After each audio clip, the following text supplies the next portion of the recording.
Hey, what's happening, family? Welcome to this special edition of Cross Talks. We're happy to be here with you. We are having a Cross Talks takeover. We are taking over the Ecamm Live social media platforms, and we're grateful to them for inviting us, inviting Cross Talks to be a part of this special spotlight that they do, that they've done. And we're just grateful to them for allowing us to be part of this takeover, to be a part of this platform.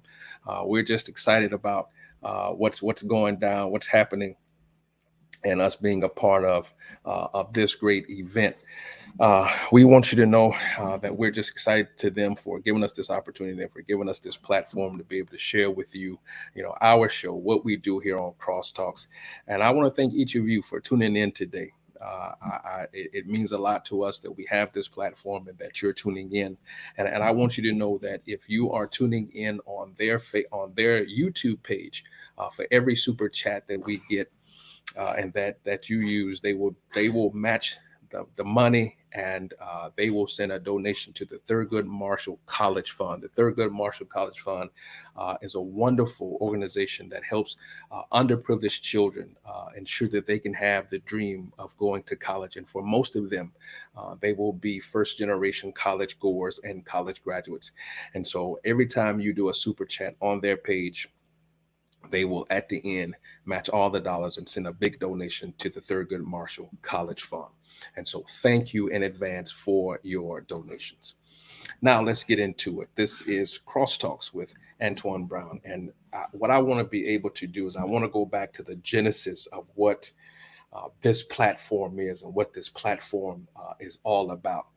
When I originally started Crosstalks, it was for the purpose of helping to bridge the gap between secular and spiritual, because there's this idea, in the faith community of which I'm a part, that at the foot of the cross, the playing field is level, that if you can't get a fair chance anywhere else, it is because of what we believe about Christianity that you can get a fair shake. But since that time, it has become more than that for me. I want to kind of give you the genesis of where we are at this point, or where the evolution has taken us. Because when I think about Crosstalks, I thought about a story that I heard. My grandparents, owned a piece of property, and in the back of their property, there was a creek. And that creek was the border for the end of their property. Well, on the other side of their property, there was a white family, and that marked the end of their property. And my mother's and all her siblings would go down and play, and they would stop at the creek. And on the other side of the creek, same thing. The children would come down, and they would stop at the creek, and they would look over across each other, and they would have talk. They would have conversations, or they would talk across the creek, but never did they think to cross over on the other side. Never would they have imagined to cross over on the other side. Good afternoon, Carol. Thank you for being with us. Hey, Maria, thank you for being with us. But never would they have imagined to cross over on the other side of the creek. And I don't know what kept them from going over, but they never did cross over. And a lot of what happened was they kind of wanted to go over, but because of the laws of the day, they never would go over.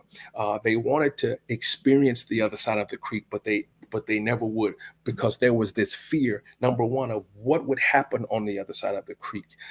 There was this fear of what is located on the other side of the creek.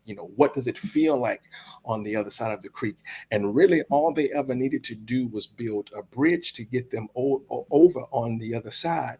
And it reminds me much of what's happening today, because a lot of the talk that we're having, even with when we look at, the name of the show is Crosstalks, but it's really a misnomer, because when you're talking, it's almost like there's a person that's in center stage and everybody else is listening, and there's never any dialogue, or there's never any conversation.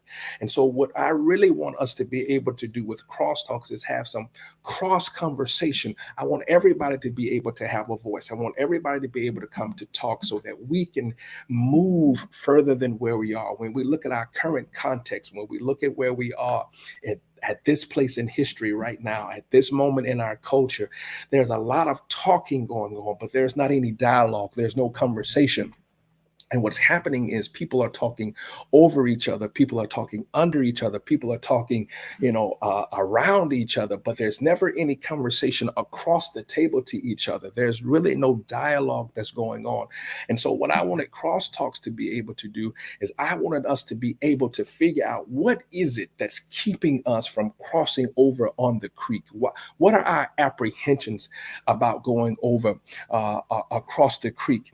For them, that was the laws that kept them. Nobody was watching them. Nobody would have reported that they had crossed over, but the laws of the day kept them in on their respective sides of the creek. And can you imagine the friendships that they missed out on, the relationships that they missed out on, just because they would not cross the other side of this creek? And for many of us, when we are in when we are in this environment where we are right now, much of what's keeping us from that's keeping us on our side of the creek, it's nuanced. There's a lot of stuff that's keeping us. And so today I wanted to kind of talk to us and figure out, what is that thing and I want you to talk to me, put your comments in there, but I want you to talk to me. What is this thing that's keeping us from going across on the other side of the creek? What's preventing us from venturing from where we are? Because there's something that when we look across on the other side of the creek, we can see the other side, but for some reason, we never think that all I need to do is build this bridge to get us across. We seem to never want to get past where we are. And so I intended for Crosstalks to be that thing. And again, it's a misnomer, because I don't really want us to have crosstalk. I want us to have cross conversation, because the only way that we're going to get past where we are right now is we've got to start having dialogue. We've got to start talking about, our issues. And so for just a few minutes, I want us to examine and look at what's keeping us from going over on the other side. What's the apprehensions? What is it that I'm fearing? And really, for me, as I'm talking to you all through this, the question for me even becomes, do I want to go across? Do I want to be on the other side? What advantages do I have if I go over on the other side? And is there anything really for me over there? And so when we look at this, a lot of what we are experiencing in our culture, in our time, is there's a lot of talk, like I said, talking over each other, talking around each other, talking under each other. It's just like when I think about my mother and her siblings and the other kids that are at that creek, a lot of times they couldn't hear what was being said across the creek, because the creek was flowing with water, and it got loud as it got, fuller with water. And so sometimes with us, what's happening is the cacophony of noise keeps us from hearing each other, keeps us from really listening to each other, keeps us from really having dialogue. Because at the end of the day, I want my point to be understood. I want my point to be expressed. And that's not fair in a conversations. That's not fair in dialogue, because the only thing that I'm concerned about at that moment is me getting my point across, you hearing me, you hearing what I have to say. And so when we're having conversation, it's going to require that I sit back, I listen, and I try to place myself in the position of another person. I want to make this very clear as we are talking about this moment right now, as it relates to where we are in our history with the George Floyd, Breonna Taylor, Ahmaud Arbery, in the Black Lives Matter movement. Not so much the organization as much as the movement. Uh, while I want to invite you to the table to listen and to hear so that we can bridge this gap, so that we can build a bridge over this creek, I want it to be very clear that while you can step over on the other side, you will never fully understand what it's like to live on the other side, because there's a difference between living on the other side and just visiting the other side. You see, because what happens is it's easy for me to visit the other side, and when I get tired of visiting the other side, then guess what? I can go back to my own world. I can go back to I can go back to another place. I can go back to somewhere else. And what happens is, I get to this point where I don't want to be a part of that anymore. And so at the point that I get tired, then I go back over on my side of the creek. Whereas, with a lot of us, we live on this side of the creek. And so when it gets too hot or too heavy for you on this side, you can go back to your side. Whereas for me, I'm still stuck with what's happening on my side of the creek. And so I want to be able to invite people over to the other side. But in inviting you to the other side, I want you to understand that you will never fully understand what it means to be on this other side of the creek. So let's look at this. What keeps us, or what keeps us from venturing over to the other side? And we can look at this from our personal views or to stuff that's happening in the world. Like I told you, with my mother and her siblings, the thing that kept them from venturing over was the laws of the land. They couldn't be friends, if you will, with white children. White children couldn't be friends with black children. I mean, for goodness sake, they didn't even go to the same schools. And so for them, the laws prevented them from being able to venture over on the other side. And so when we look at our society now, what are those things? Because technically we are integrated and there are no laws that keep us from being friends. There are no laws that keep us from venturing over. But while there are not necessarily any laws on the books, are there still remnants of those laws that keep us from venturing over? Are there still those mindsets? Are there those ideas that keep us from venturing over on the other side? And so when we look at the things that are keeping us from moving over on the other side, we have to think. Many of us will not cross over because of economics. Maybe I am of a upper economic echelon, and for me to cross over would be to lower myself. Or maybe I'm in a lower economic bracket, and to cross over on the other side would make me feel like I'm out of place. And the question that I would have to ask is, at what point in our society did how much money we had in our bank accounts determine our value? Because it seems to me what happens in our society is people's value as humans is often equated to the amount of money they have in their bank accounts. And what we have to learn in our world is my value, my worth as a human is not attached to the amount of money that I have in my bank account. Because I know a lot of people who have hundreds of thousands of dollars in the bank account, who have millions of dollars in their bank account. But honestly, their self-worth does not equate to what's in the bank account, because you can see by how they carry themselves, how they treat other people, how they treat the people that they hang around. And you can tell because if they were in a different economic position, they wouldn't carry themselves the way that they are currently carrying themselves. And so the question becomes again, what keeps me from crossing is it because I have this idea of my economics that there's nothing over there that I can learn. One of the things that I learned when I was in the armed forces was that no matter how high you go in the rank, you can always learn something from somebody. And so early on, I learned that it doesn't matter if, how high I am in the ranks in the armed forces, even the brand new private coming in the Army, he could teach me something.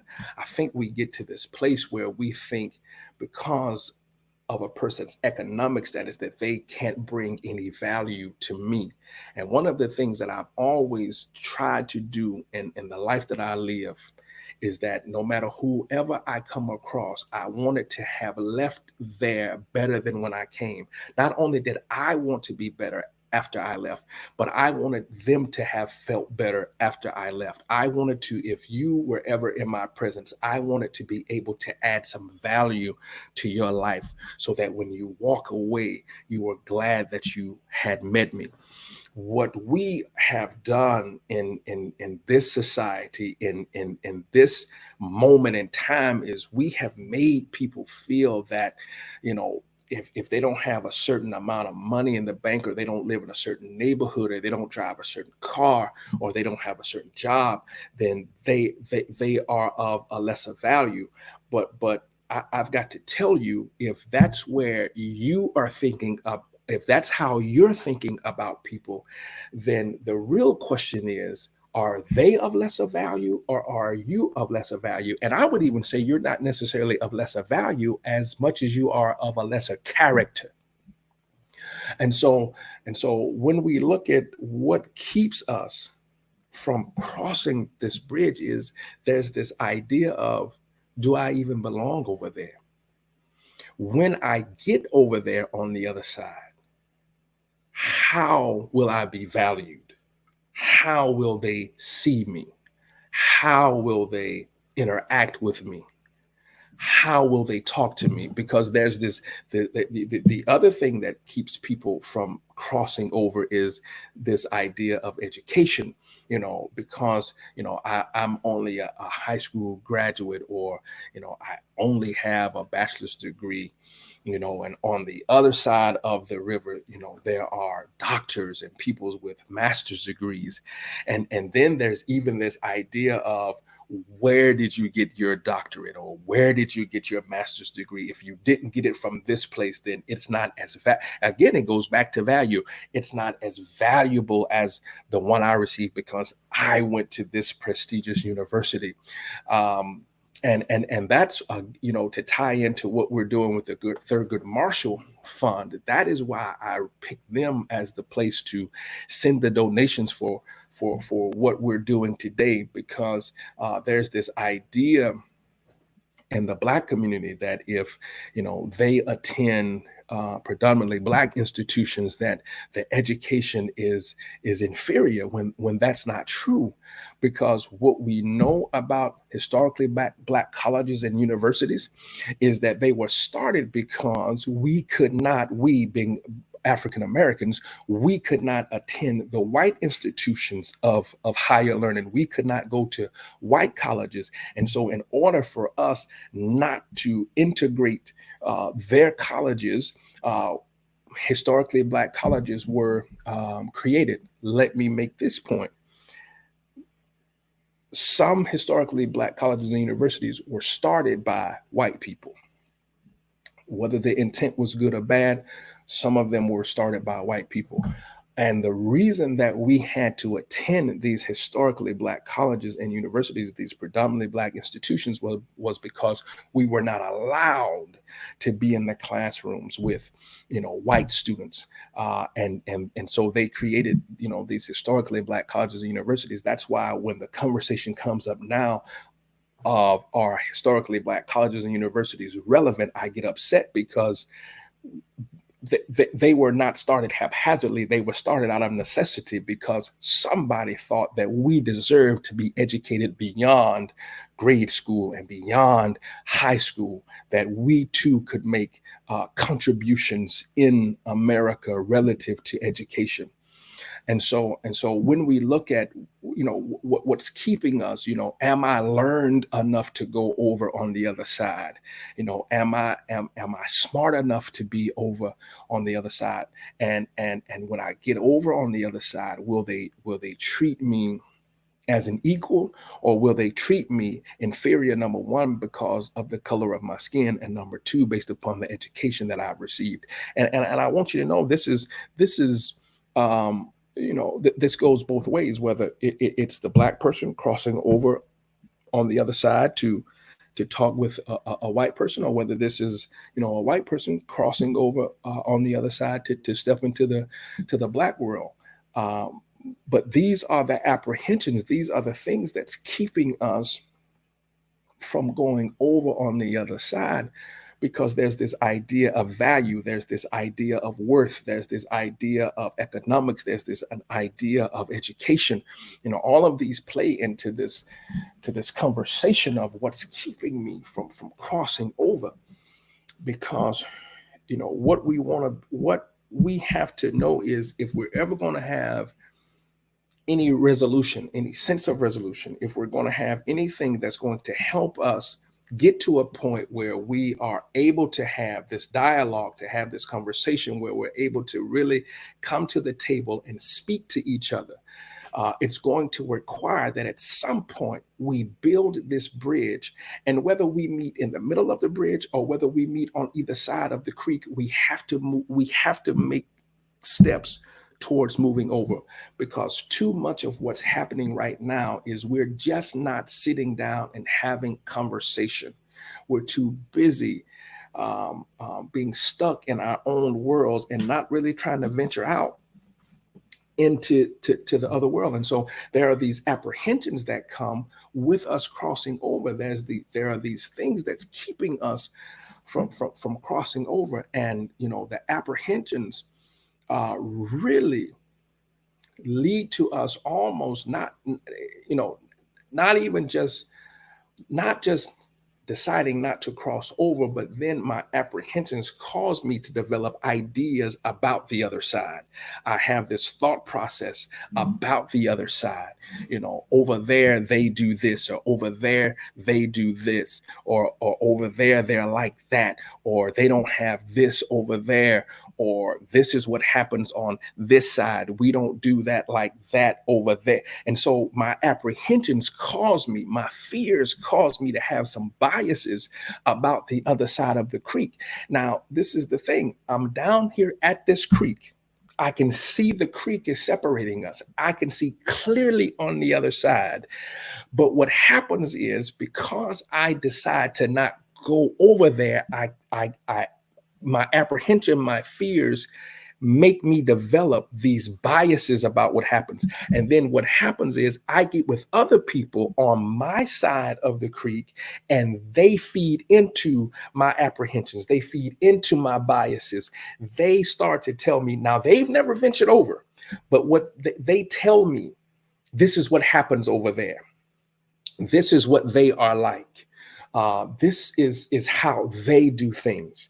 And so neither of us have had the courage enough to even go. And I can see clear. I want this to be apparent. I can see clearly across the creek. I can see what you're saying to me does not match with what I'm seeing happen over there. But a lot of times, instead of me believing what I'm seeing, I'll believe what I hear. And because I would rather believe what I hear than what I see, because I want to believe that about them. Because I want somebody to come and reinforce my reluctance to go over on the other side. And so today, really, I just want to talk to us about stepping across on this bridge, because when I think about stepping across this creek, because when I think about My mother and her siblings going down to this creek in the back of my grandparents' property, which was the border for their property. And on the other side, of course, was this white family. That when I think about, them at this creek bed and these white children at this creek bed, the only thing they ever needed to do was place a plank across, a 2x4, something. And they could have just walked across and been over in the other side of the creek. But sometimes what seems easy to us is often difficult. And while we're thinking, I want to go across on the other side, I better not go across. And sometimes we don't cross over on the other side, because if I come across on the other side, what will the people who are on my side, what will they say about me? How will they label me? Because when I decide to come back to my side, will they receive me? Will they look at me differently? And so what keeps me from crossing over into their world, what keeps me crossing over from their side of the bridge or their side of the creek is, what will the people that are with me, what will they say about me? How will I be received once I come back? What will they think of me? Will they shun me? Will they turn their back on me? Will they think that I am less than? And so when we look at this idea of, we're trying to cross over, we're trying to get on this other side, why is it that we just become so stuck in our ways? Because I'm going to tell you, folks, honestly, if we don't decide to at least build this bridge, and this building of the bridge requires us both talking. This requires us working together, because the bridge has to connect to the other side. It does no good for me to start building a bridge on my side, but the connection does not meet. What good is it for me to have half a bridge that stops at my side with the intent of me crossing over, but yet the other end is not built? And what happens is our biases, our prejudices keep us from building this bridge. And I want to have some real talk, because I'm an African American man, and I gotta I gotta talk honestly and be honest about this thing. This is what we do on Crosstalks. We have real candid conversation.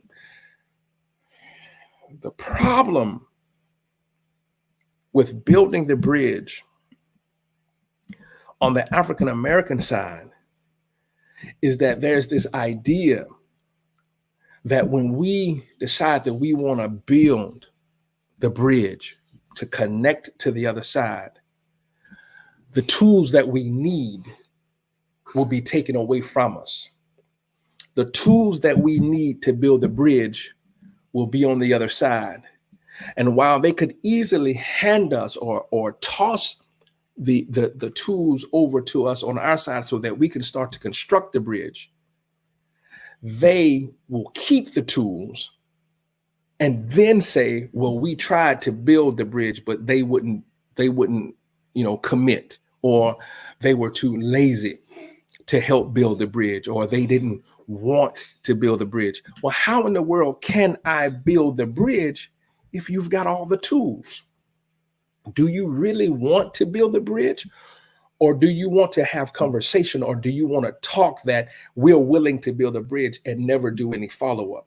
I'm thinking about an incident out in Oklahoma that happened at a church, and what bothers me is, it's in my faith community. And the preacher decides that he's going to talk to his congregation, and he talks about abortion and how high it is in the Black community, and how George Floyd is this gangster, he's this thug, he's this criminal, and the reason that he felt comfortable having that conversation is because there had to be an idea that this was a safe place to have that conversation. This was a safe place where I can talk about this because everybody that's listening to me is going to agree with me.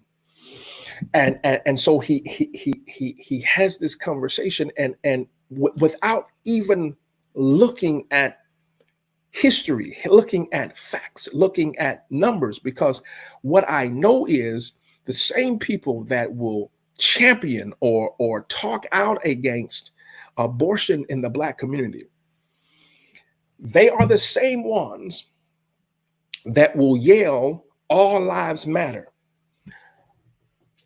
But in their yelling, "All lives matter," because they're talking about how abortion is high in the Black community, when that same Black child is born, they don't want to help the mother, the single mother, care for this child, because they will tell her, "Don't have an abortion." And they will talk about how high abortion is in the Black community. But when this Black child comes into the world and this mother has to go on public assistance to be able to care for this child, then they will label her as a welfare queen. So the question becomes, when you keep yelling "all lives matter," is that true? Because while your mouth says that, your actions say different. And what we're trying to help you understand is we hear this whole "all lives matter," but all lives cannot matter until Black lives matter. And you having a discussion about abortion because you don't want her to kill this fetus. And hear me very well. I don't promote abortion. I don't condone abortion. But what I'm trying to say to my counterparts, to my white friends, is you cannot rail against abortion. And when this Black mother has this Black child, then you leave her to her own to figure it out. Now, if you believe that this child is important, this child is not only important in the womb, but this child is also important after birth. Because see, if you're gonna get on this mantra of you're pro-life, then I need you to be pro-life in all forms. But what really is happening is you all are not pro-life, you're pro-birth. You want her to have this child, because after this child is born, then you throw your hands up and then you'll say stuff like, "You need to stop having all of these children." Like some disgusting post I read the other day of some woman, "Y'all stop having all of these children like rabbits, stop breeding." See, even that is coded white supremacist language. Stop breeding. We're not animals. We're humans. And so if we're going to have this conversation, let's really have this conversation. I'm all about us stepping across, but don't keep the tools, don't hide the tools that's going to help me to build this bridge.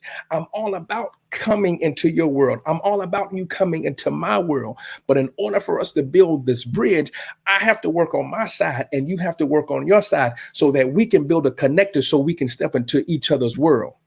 But what is happening is there's a lot of cross conversation going on. And while it all sounds good, while it all sounds nice, it's not really what you mean.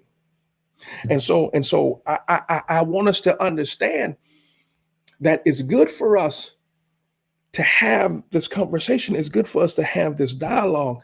But not only do we need this dialogue, we need to have this. We need to have some follow-up.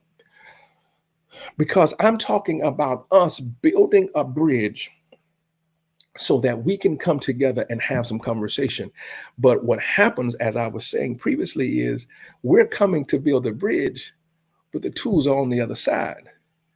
And so when we when we come to this idea of we want to build a bridge, they put out these false narratives and they put out these false, press releases that, well, we tried to have the conversation or we tried to build a bridge, but they never came to the table. Well, we were there. We just didn't have the tools, because you decided that you were going to keep all the tools to yourself. Or when you decided to give us tools, they were inferior tools. And they were tools that when we tried to hammer the first nail, the head of the hammer fell off. And so now we're working with tools, and it has taken us far longer. That's why I want you all to understand that when we're talking about this stepping over, you have to realize what's happening on the other side of the creek. You have to understand what's happening over in my world. Don't look over on my side of the creek and say, they're lazy, or they're not industrious, or they're not this, or they're not that. It's easy for you to talk about what's happening on the other side of the creek when you're not living on the other side of the creek. It's easy for you to say what's not happening on the other side of the creek because see, what I'm trying to say is, in your stepping across, there's more than just stepping across. You can step across on my side of the creek, and being on my side of the creek for 15 minutes will not give you a full picture of what I've had to deal with for 43 years over here. You stepping across on my side of the creek for 20 minutes will not help you understand the 400 years that we've spent on this side of the creek, how we've had to go through slavery, how we've had to go through Reconstruction, how we've had to go through Jim Crow. And so on our side, on your side of the bridge, you're wondering, what is the big deal about the Confederate flag? And guess what? On my side of the bridge, we're asking the same question. What's the big deal about the Confederate flag? Because on our side of the bridge, it was the symbol, it was the idol, it was the mantra of people that looked to keep us in chains on our side of the bridge.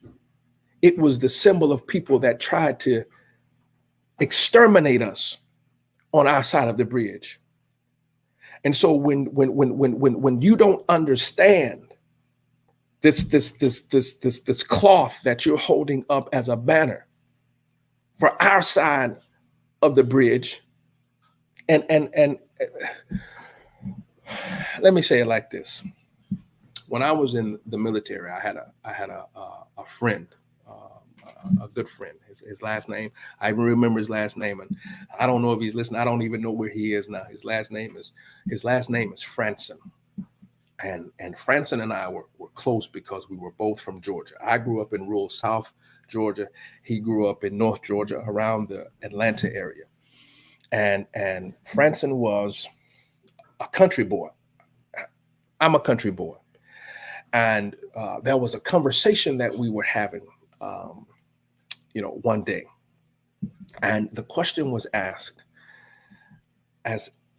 to me, Brown, as good of friends as you and Franson are, would you visit his home? The answer was yes, I would visit his home. And then the caveat was put in, if Franson had a Confederate flag flying outside of his house, would you visit his home? The answer is no. And they asked, well, what's different? And my answer is simply this. When he was not flying the flag, even though he may have felt the same way, I didn't see it. I didn't know it. He didn't voice it. But as soon as he flew that Confederate flag, he let me know very well where he where he stood. He let me know very well how much he valued me, how much he valued my culture, how much he valued my heritage, how much he valued my ancestors. He spoke clearly, without ever saying a word, by the flag that he flew. And so why then would I go and patronize? Why would I go and be a part of something that has no respect for me? See, far too often we are asked to come on the other side of the creek. We're asked to come over on the other side of the bridge, only to be mistreated, to be demeaned. And we're told that if you don't like how we do things over here, then go back on your side of the bridge. My question is, where then is the compromise? What then did you build the bridge for? Did you build the bridge so that you could further oppress me on your side of the creek? I'm not coming over there for you just to put me in chains. I'm not coming over there for you to just put me down. I'm coming over there so that hopefully when I get over there, you and I can have some discussion. I can see what it's like on your side of the bridge. And because now I see what it's like on this side of the creek, I can say, great, I've got a perspective. I hear it. I understand. Now let me give you the other side of this creek. Come over onto my side. And here it is. When you come over to my side, don't try to take over, because we were doing all right before you crossed over on this bridge. I want you to come over on this side of the creek so that you can understand what's happening over here, so you can see our perspective. And hopefully once you gain a perspective of how I see things, and when I gain a perspective of how you see things, we can come together and figure out how we can come to some resolution, how we can make this thing fair for everybody, how we can come to some mutual agreement, how we can begin to tear down these imaginary walls, these imaginary fences. How can we truly mend a bridge that's not built shakily, but a bridge that's built that everybody can cross freely? And when I get to your side, I want to be able to say, man, their side's no different from my side. I want you to be able to come over to my side and say, man, their side is no different than my side. But what happens is people get intimidated about things that they don't know. And see, a lot of times what happens is things that we don't understand, or the things that we don't know, we label them because it seems like that's just part of who we are. If I don't understand something, we'll step back and say, man, that's crazy. We'll step back and say, man, what did they got going on? So the reason, again, crosstalks came about because I wanted us to be able to have conversation across political lines, across genders, across sexualities, across ethnicities. I wanted us to be able to have these conversations so that when we come to this creek, that is the line of demarcation, this creek that borders our side, that borders our property.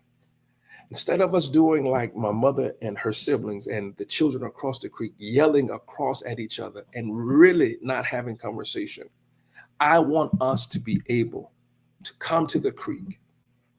And I want us to say, we're going to build this bridge together for the purpose of us understanding each other, having some true dialogue, so that we can build a lasting legacy of people who have come together for the purpose of making our world better.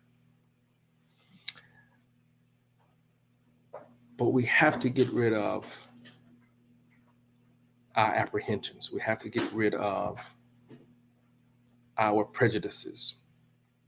And one of the questions that we have to ask ourselves, that we have to be real about, that we have to be honest about, the question that we have to ask ourselves is, do I even really want to go over there? Because I'm going to tell you honestly, in some people's minds, in some people's psyche, in some people's worlds, they don't even want to go over there. They don't want to know what's over there. They would rather stay where they are. I'm fine on my side. If I never have to go over there, I'm okay. Not listen, this is simply, this is just me. So don't, this is just Antoine, right? When people talk about Mississippi, I haven't left anything in Mississippi. There is nothing that I'm missing out of Mississippi. And I have good friends that live in Mississippi. But hear me and hear me well. If I never have to travel to the state of Mississippi, I'm all right. I'm fine. I'm good. I'm okay with not ever having to visit Mississippi. Is that right? I guess that's up for debate.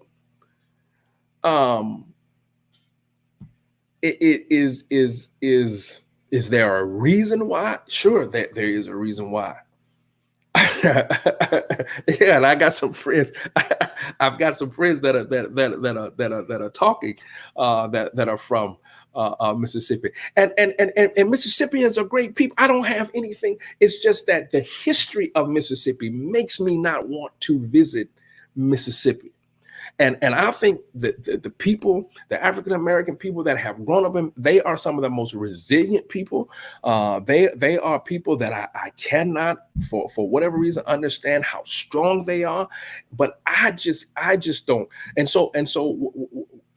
saying that to say there are people that, as we talk about stepping across this creek and stepping into each other's worlds, there are some people that just are not, that don't want to step over. Hey, Tim, thank you for joining us. Thank you. On the way from, I'm guessing NH stands for New Hampshire. Thank you for being with us out of New Hampshire. But there are some people that in their minds, I just don't want to cross over. I'm happy with being where I am. I'm happy with being in my part of the world. I don't want to understand what's happening over there. Now, I think that's a dangerous position, to not want to know what's happening in somebody else's world. I think that's ignorance at its highest, to not want to cross over. But some people don't want to cross over because they understand, in order for me to step across this bridge, there's going to require some work. And everybody does not want to do the work that's involved, because me leaving here to go across there requires that I have to become uncomfortable. And I'm not willing to be uncomfortable. We issue in an uncomfortable position. And I'm not willing to sacrifice my comfort to learn about you. That's how some people think. I'm not willing to sacrifice my comfort to learn about you. If you want me to learn about you, then there's the idea that you need to come to me. And so what happens is people will not sacrifice their comfort and their sense of happiness, because it's just a sense. It's not real happiness, but they will not sacrifice their sense of happiness to come over and learn from other people. And as long as I am determined to just stay on my side for whatever reason, then I will never grow. I will never be more than what I am. And it doesn't matter how many people that do venture over on the other side, and they come back and they tell me all these wonderful things about what's happening over there. I'm still stuck in my own mind. I'm still stuck in my own ways that I won't believe anything about them. And so anytime I hear something bad about the people on the other side of the creek, it is only going to feed what I already believe. You'll never make me think anything good happens over there. You'll never make me think that there's anything bright about being over there. Why? Because I just don't want to venture over there. Because the other thing that happens, if I decide, if I go over there, the reason I'm not willing to go over there, because I may find out that I was wrong all along. And nobody likes to be proven wrong. And so if I go over there, I may find out that all the stuff that I said was wrong. And if I'm an honest person, if I'm true to myself, if I have any sense of morality, if I have any sense of integrity, if I have any sense of credibility, if I find out that I'm wrong about what I've said to somebody, then I have to apologize. And I'm not willing. Some people are just not willing to issue an apology to state that I was wrong. Because what happens with an apology, what happens with true repentance, is I have to not only change the way I think, but the way I think must lead to a change of behavior. And if I'm just going to be honest, I like the way that I am. And so what keeps me from venturing over on the other side is because I'm not willing to change. I like being comfortable in who I am. I like how I think. And I am not willing to change my mind, nor am I willing to change my behaviors. Because if I change my behaviors, then there's this admission, there's this sense of an admission that I was wrong some way, somehow. And so, I wanted to be able to lay this groundwork, because I want this platform to be the first step, if you will, in helping us build this bridge so that we can step across this creek and have some conversation. The question becomes, am I willing?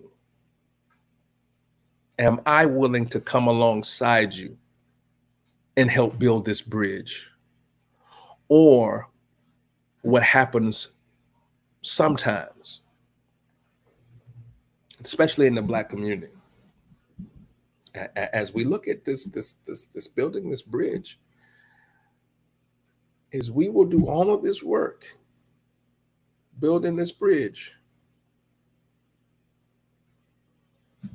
and because people don't like our success, when we decide to go to sleep at night and take our rest from a hard day's work, they'll come over and tear the bridge down. And so we have to start all over. And because they've torn the bridge down, we have to work twice as hard to rebuild it again. And people will ask, what's taking y'all so long? Why haven't you caught up? Hi, Midori. Hi. Thank you for joining us. I'm grateful for what you guys are doing at eCam and allowing me to be a part of this. But when the bridge is torn down on our side, we have to work twice as hard. And not only did it get torn down, it got set on fire. And so the question becomes, why? What's taking y'all so long? Why can't y'all keep up? Why are you behind?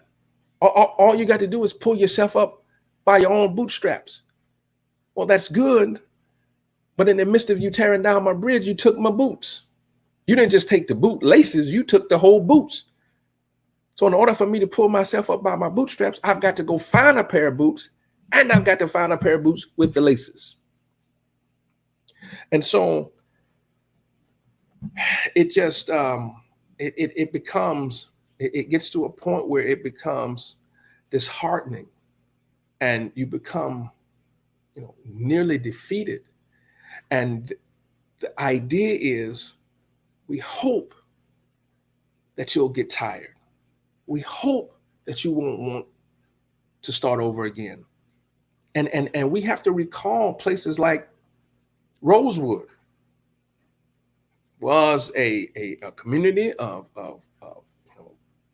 Black citizens. It was down in Florida. Rosewood no longer exists. Why? Because of what happened in Rosewood. There was a lady. Listen, on Crosstalks, we're very candid. We don't hold anything back. We have real conversation. There was a white lady that had been abused by her white lover. And because she did not want her husband to find out, she claimed that she was beaten by a Black man. Now, and you can go and watch the movie Rosewood. Now, in the movie, she says clearly, I was not raped. He just beat me. But the community adds, a Black man raped her. And so this hunt for her killer, for her rapist rather, it ensues, and they nearly kill every Black citizen, to the point that these Black citizens had to run from their home, and they escape out of Rosewood. And Rosewood was wiped off the map. Rosewood does not even exist in the state of Florida anymore. Same thing with the Tulsa race riots, what is known as Black Wall Street. Same thing. Not happy about the success. And so we'd rather tear it all down. And then we'll come back and ask the question of, why y'all so lazy? Why are you on welfare? Why can't you get ahead? Why do you keep claiming there's systemic racism? Why do you keep claiming that there's all this stuff against you? When you look at the totality of what's happening, when we try to build the bridge on our side, it's at the moments when we're resting, when we're trying to get some sleep, that the bridge is torn down and set afire, and we're having to start all over again. Crosstalk family, I have enjoyed being with you. I hope you've enjoyed this special edition of Crosstalks. And I appreciate the ECAM network for featuring us on their spotlight. We pray that we have helped you. Please join us. Please go and like our Facebook page, Crosstalks with Antoine. Go and subscribe to our YouTube channel. We do this normally on Fridays at 6:30. We'll be back again this Friday at 6:30, where we will continue the conversation. We hope you'll join us. We have enjoyed you. We thank you for being with us. We pray that in some small way that we have helped you to try to help cross this bridge, how to build this bridge as we cross over to the other side. Thank you, and we look forward to seeing you all again this Friday, 6:30, Crosstalks with Antoine. God bless.